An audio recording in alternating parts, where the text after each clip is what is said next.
Bonjour à tous, chers éveillés. On se retrouve aujourd'hui pour la lecture de fréquence expérimentale de Marie. On se retrouve tout de suite après. Je vous souhaite une excellente écoute. Allez, c'est parti.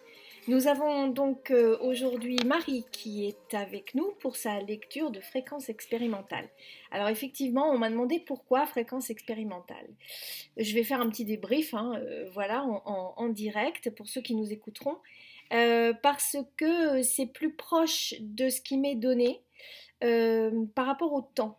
En fait, le temps n'existe pas réellement. C'est nous qui avons, en tant qu'incarnés, nous avons besoin de repères, mais on va plutôt aller chercher dans des poches mémorielles. Euh, donc c'est plutôt en termes de fréquence. Et pourquoi expérimental?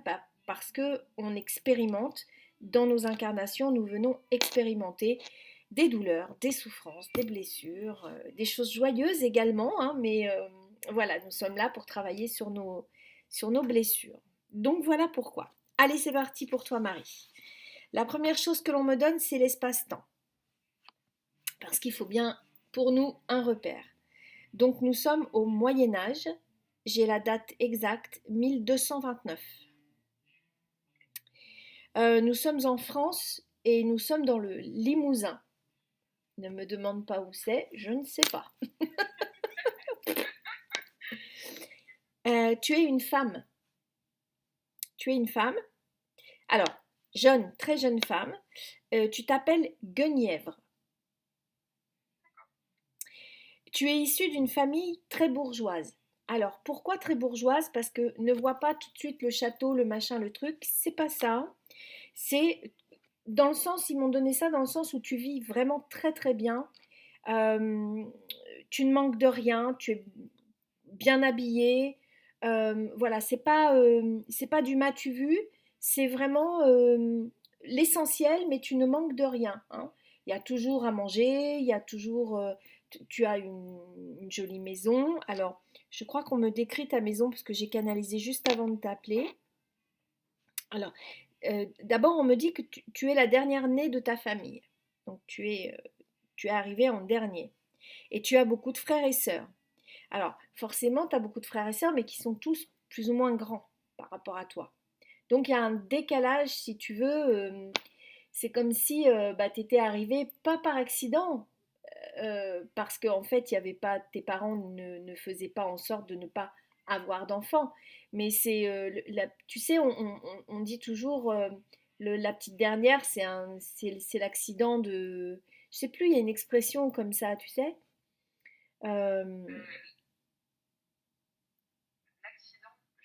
Pas l'accident, mais tu sais, comme parfois on peut tomber enceinte en retour de couche. D'accord?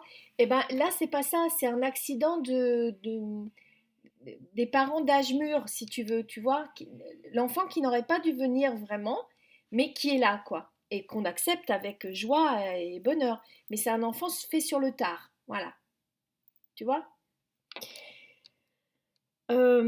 Alors, tu es issu d'une famille de la terre, on me dit. Donc tu es plutôt dans la paysannerie, très très développée, enfin bon, tout va bien pour eux, donc c'est pour ça qu'on me dit que tu es issu d'une famille très bourgeoise. On pourrait dire l'équivalent aujourd'hui, ce serait une famille très bourgeoise, tu sais, la paysannerie bourgeoise, quoi, finalement, hein, tu vois, ceux qui ont plein de terres, etc. Et ça fait un peu penser à ça, tu vois. Euh, Arrêtez, je sais pas pourquoi. Voilà, c'est reparti. On me dit que ta famille, euh, alors, ils doivent avoir des champs de blé, parce que je vois même des moulins. Tu vois, je vois vraiment la culture du blé, vraiment, hein. Alors, je sais pas si dans le Limousin on cultive le blé, mais en tout cas à l'époque c'était ça. Euh, Ta famille, donc c'est-à-dire le socle, c'est ton père et ta mère, sont très altruistes. C'est-à-dire qu'ils accueillent souvent les pauvres gens, hein, les mendiants. Ils ne refusent jamais de donner un bol de soupe, du pain. Ils les accueillent, ils les font dormir. Ils les gardent pas, si tu veux, mais ils ne refusent jamais un accueil ou venir en aide. D'accord? Euh, donc toi, euh, t'es élevé dans cette énergie de partage finalement, tu vois, où on partage nos biens, enfin voilà, on laisse jamais quelqu'un dans la misère, quoi. Alors, tu vis pas dans un château, hein, mais plutôt dans un grand corps de ferme. Alors, c'est très très grand, il y a plein de bâtisses, euh, ouais, c'est assez grand et c'est très haut de plafond. Enfin, je sais pas pourquoi, mais je vois ça. C'est très très haut de plafond. Euh, et dans le haut du plafond, enfin, c'est pas un plafond, c'est un toit, quoi, tu vois, il y a des oiseaux. Je vois des oiseaux dans la maison où tu habites. Je vois des oiseaux. Alors, toi, tu aimes cette vie-là, tu es comme un poisson dans l'eau, parce que tu es libre. C'est-à-dire que on te laisse vraiment euh, libre. Tu n'as de compte à rendre à personne. Tu fais ce que tu veux de ta journée. Alors, quand je te vois, je crois que voilà, tu as 7 8 ans. Tu es en totale liberté et ils m'ont dit que tu étais comme les... Alors, bien évidemment, ils cultivent le blé, mais il y a quand même une ferme, donc il y a des animaux de la ferme. Alors, ils m'ont dit, vache, cochon, poule, tu es comme eux, tu es en liberté. Il y a ce qui est très curieux, et d'ailleurs, on devrait revenir à cette période, parce qu'il n'y a pas d'animaux, je ne vois pas d'animaux en cage. On m'a même dit, pendant la lecture, j'ai demandé s'il y avait des lapins, et on m'a dit, mais non, les lapins, on allait les chasser dans les prairies ou je sais pas quoi, mais on les mettait pas en cage, tu vois. Donc, et les poules, les cochons, tout ça, ça vit ensemble. Il n'y a pas d'espace pour le cochon, il n'y a pas d'espace pour la poule. Tout le monde vit avec tout le monde et il y a un espèce de, ce qu'on m'a montré, c'est qu'il y avait un espèce de d'écosystème qui se faisait, c'est-à-dire que la poule, elle mange les déjections de machin, qui lui va reprendre le truc. Tu vois, il y a une espèce de cohérence en fait. Et donc tout ce petit monde vit ensemble et toi, tu es comme ça. C'est-à-dire que tu vas et tu viens, tu vas voir les uns les autres. Voilà, alors on m'a dit quand même, on m'a donné des détails un peu surprenants. Alors, quand je te vois la première fois, tu as 7 8 ans, hein, à peu près. D'accord? Et tu aimes particulièrement assister à la naissance des animaux. D'accord? Et tu aimes boire directement au pied de la vache. Ou de la chèvre, on m'a dit. D'accord? Donc tu as quelque chose d'assez animal finalement, un rapport avec les animaux très serré, hein. Euh, on m'a dit qu'on te retrouvait souvent le matin à dormir au milieu des bêtes. Alors, tu vois, tu te mets au chaud, tu te mets en boule et t'es en parfaite sécurité en fait. Tu vois? Et c'est ça que tu aimes, la chaleur animale. Vraiment pas, c'est primaire, mais dans le bon sens du terme. Tu vois, on réfléchit pas, c'est comme ça, tu vois. Alors, euh, au-delà de ça, toi, tu as l'impression que les animaux, ils te comprennent et tu as l'impression de pouvoir communiquer avec eux. D'accord? Alors, quand je dis tu as l'impression, c'est que toi, tu ne te poses pas la question. Toi, tu communiques avec les animaux, mais c'est les autres tu vois, qui se posent des questions sur toi. Alors, on te prend souvent pour une menteuse, hein, quand tu dis que l'animal, par exemple, il a mal ou qu'il t'a dit ci ou ça, eh, elle yoyote un peu la petite, tu vois. Mais toi, au fond de toi, tu es convaincu que tu parles avec les animaux, d'accord? Mais si tu veux, tu n'es pas stigmatisé en tant que tel. C'est-à-dire que ça fait partie de ta personnalité, d'accord? Alors là, on va rentrer dans la deuxième partie de la lecture, où parce que là, c'était tout beau, tout rayonnant. Ça va quand même se gâter un petit peu. Alors, euh, avant de dire ça, il faut que je te dise une phrase qui m'a été donnée. Il y a beaucoup d'amour et de respect dans cette famille, hein. Tout le monde, enfin voilà, il y a un, et tu vas voir, ça a beaucoup d'importance pour la suite. Jusqu'à présent, il y a un axe vraiment fondamental, un gros pilier, c'est l'entraide, l'amour, le soutien, le respect, hein, des uns des autres, hein. Parce que je vois pas ton père, ta mère et toi, hein. Il y a plein de monde. Donc je pense qu'il y a beaucoup ils vivent en famille.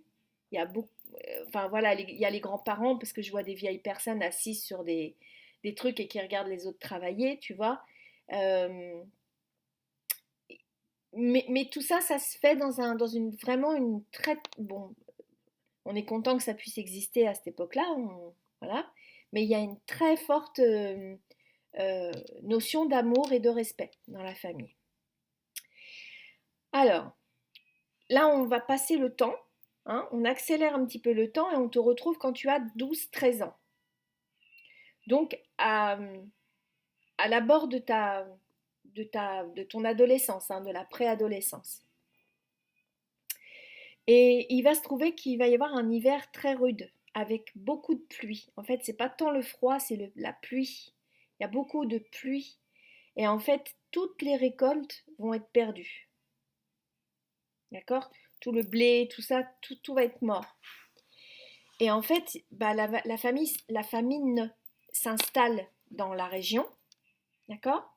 Il n'y a plus de réserve, il n'y a plus rien. Et au-delà de ça, euh, ton père doit des taxes, un impôt, je ne sais pas ce que c'est, ça ne m'a pas été montré, mais il doit quand même quelque chose, si tu veux, il, fait, il est dépendant, si tu veux, il est chez lui, mais il est dépendant d'une autorité. Alors on m'a montré une seigneurie, tu vois, quelqu'un au-dessus de lui, quoi. Comme s'il était, comme si tu es locataire et que tu dois payer ton loyer, quoi, en fait, en fin de compte. D'accord? Je vais vérifier si ça tourne toujours, oui. Euh, Donc, il peut pas s'en sortir. Il a plus l'argent parce que c'était une année avec rien, avec zéro. Donc, il n'a pas l'argent pour payer la dette. Et alors, il va trouver une solution que je vais te donner après. Mais entre-temps, on m'explique que toi, tu es élevé dans la foi chrétienne. Donc, tu es déjà chrétienne. Hein. C'est important de le dire parce que c'est pas forcément monnaie courante. Il y avait encore beaucoup de paganisme, hein, à cette époque-là. Donc, toi, tu es chrétienne, vraiment. Baptisée, etc. Et tu es élevée dans cette foi. Et toi, tu as une foi débordante. Et tu as toujours dit que tu comptais te consacrer au Christ. Donc, c'est-à-dire que quand tu aurais l'âge, tu partirais,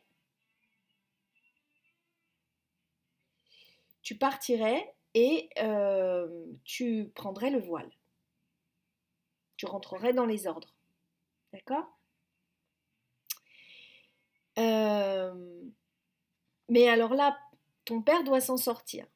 Donc le Seigneur, là, dont il dépend, va proposer de te marier à son fils que lui n'arrive pas à marier.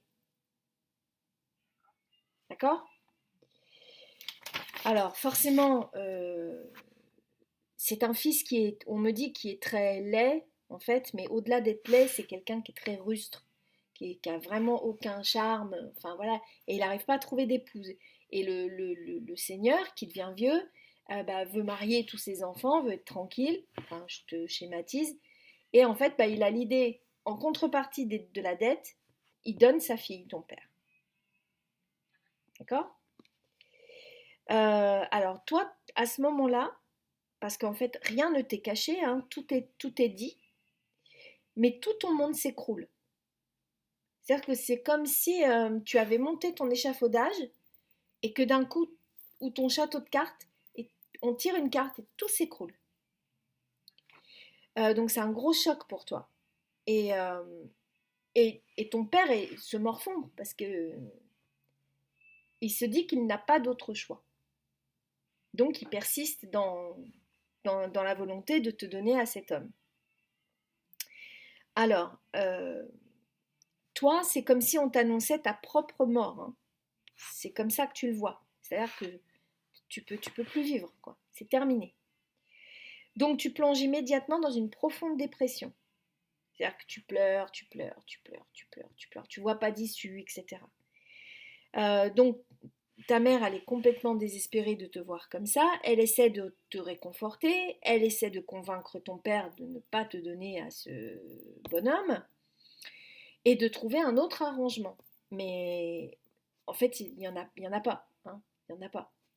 Il n'y avait pas le 10 fois sans frais à l'époque, hein, c'est juste pas possible, enfin, tu vois ce que je veux dire. Euh, alors, toi, tu te sens trahi. Là, il y a quand même une notion de trahison qui arrive, parce que tu as été élevé dans un autre rapport à la vie, si tu veux. Et là, on te montre qu'on est capable du pire, finalement. C'est-à-dire qu'on va te donner en pâture à quelqu'un, alors que, bon, déjà, le choix n'est pas forcément super, mais en plus de ça, toi, tu avais fait un autre choix qui avait totalement été exprimé. Et tout le monde était d'accord avec ça. Personne n'y voyait aucun inconvénient. Donc tu vois, il y a quand même un sentiment de trahison par tes pères, en fait, par ta famille. Euh, donc, mais alors, il y a quand même une notion qui m'a été montrée en contrepartie, c'est que tu ne mesures pas l'enjeu, en fait. Parce que si ton père ne va pas jusqu'au bout de son, comment dire, de son engagement, ils sont capables du pire. C'est-à-dire qu'ils vont débouler, ils vont tuer tout le monde, ou ils vont, je sais pas, brûler la maison, ou j'en sais rien. Donc ton père, il pleure de rage, hein, tu le vois, il est pas bien. Enfin, je veux dire, voilà, c'est pas de gaieté de cœur, mais il reste sur sa position. Et toi, tu expliques à tes parents et à ta famille, mais à tes parents surtout, que tu vas être souillé, donc ça c'est un mot important, et que tu veux rester pur, c'en est un autre, pour la foi du Christ, en fait. Alors, il n'y a pas d'autre issue, hein, tu penses à tout, mais toutes tes sœurs sont déjà mariées et il reste que toi. Alors, le temps passe et j'ai demandé pourquoi, en fait, tu n'avais pas été mariée sur le coup. Parce qu'en fait, comment dire, tu n'avais pas encore tes règles. Donc, tu n'étais pas en capacité d'enfanter. Donc, on attend, enfin, je pense que c'était une coutume de l'époque, ils attendaient que tu sois femme, enfin, femme, tu comprends ce que je veux dire, voilà, pour te donner à cet homme. Alors, je pense que là, on te retrouve, tu as 15 ans. Donc, je pense que la dépression a fait que tu n'as pas eu tes règles tout de suite. Tu as eu tes règles très tard, tu vois? Parce que 15 ans, c'est très tard, d'accord? Pour avoir ses règles, hein. Donc, tu as eu tes règles très tard, mais je pense que c'est parce que tu n'étais pas en mesure physiquement, enfin, l'émotionnel passait par-dessus, donc ça a dû bloquer quelque chose. Mais tu arrives finalement à être réglé. Et alors, je te retrouve très amaigrie, hein, et toute la joie sur ton visage, la joie qui était, comment dire, évidente, hein, je te vois, tu as un visage rayonnant quand tu es petite, tu es en pleine plénitude, et là, on te retrouve amaigrie, tu as perdu toute joie sur ton visage. Alors, ton futur mari, on me dit qu'il a 35 ans. Alors, pour toi, c'est un vieillard, hein. Pour toi, c'est un vieillard, mais voilà, c'est. Alors, on me l'a montré, hein. Alors, j'ai vu un homme avec une face toute rouge, parce que je pense qu'il devait boire. Je pense que c'est ça. Une face ivrogne, tu vois, une face d'ivrogne. Euh, Petit, un homme petit, pas forcément gros, mais petit, très rustre et qui se croit tout permis. Bon, l'homme idéal, dont toute femme rêve, tu vois, tu comprends? Donc voilà, on me signale cet homme n'a aucune élégance, ni physique, ni morale, ni voilà, c'est une catastrophe pour toi, quoi. Alors le père donc de cet homme-là, eh bien, il est en joie lui, hein, parce qu'alors lui, pour lui, il sonne les cloches et tout. Lui, il est content de marier ce fils qui s'était désespéré pour lui, hein. Et il s'exprime en ces termes, c'est-à-dire que le jour du mariage, hein, il veut vite une descendance. C'est-à-dire que là, on te met carrément au pied du mur et tu as un boulot, c'est de faire des enfants, quoi. D'accord? Donc tu as très très peur de la nuit de noces. Donc tu étais consciente hein, que ça arriverait, donc ta mère t'avait préparé, t'avait bien expliqué les choses, etc. Enfin, voilà, comme elle a pu, mais enfin, elle a quand même, vous en avez parlé, donc tu n'étais pas non plus ah, pas consciente de ce qui allait se passer, hein, tu savais très bien. Et là, on arrive dans la dernière partie de la lecture. Et là, tu vas commencer, alors un petit peu en amont, hein, on revient avant. Et là, quand elle t'explique ce qui va se passer, etc., et que tu sais que tu vas être mariée, tu cogites à un plan. Parce qu'il est hors de question que ça se fasse comme ça. Donc, tu cogites à comment toi-même t'en sortir. Puisqu'on ne t'offre pas de porte de sortie, toi, il faut que tu trouves ta propre porte de sortie. Et là, alors, dans la famille, on donne aux filles, alors les garçons oui, mais plus particulièrement, et j'avais jamais vu ça, et donner aux filles une petite lame, un petit poignard si tu veux, d'accord. Et je te vois avec des grandes chaussettes qui montent mi-cuisse, tu vois, pour te garder du froid, quoi, tout simplement, hein, des grandes chausses en fait, on pourrait dire. Et en fait, vous aviez l'habitude de garder le couteau si jamais vous étiez attaqué ou quoi, pour quand même vous défendre. Donc en fait, c'est une lame très fine, très féminine, hein, qui peut se glisser dans une chaussette, quoi, à hauteur de la cuisse. Et la nuit de noces, tu mets ce couteau, enfin cette lame, dans la chaussette. Parce que tu sais que bah, ça va pas se passer comme le gars y croit, quoi. Tu vois. Euh, alors,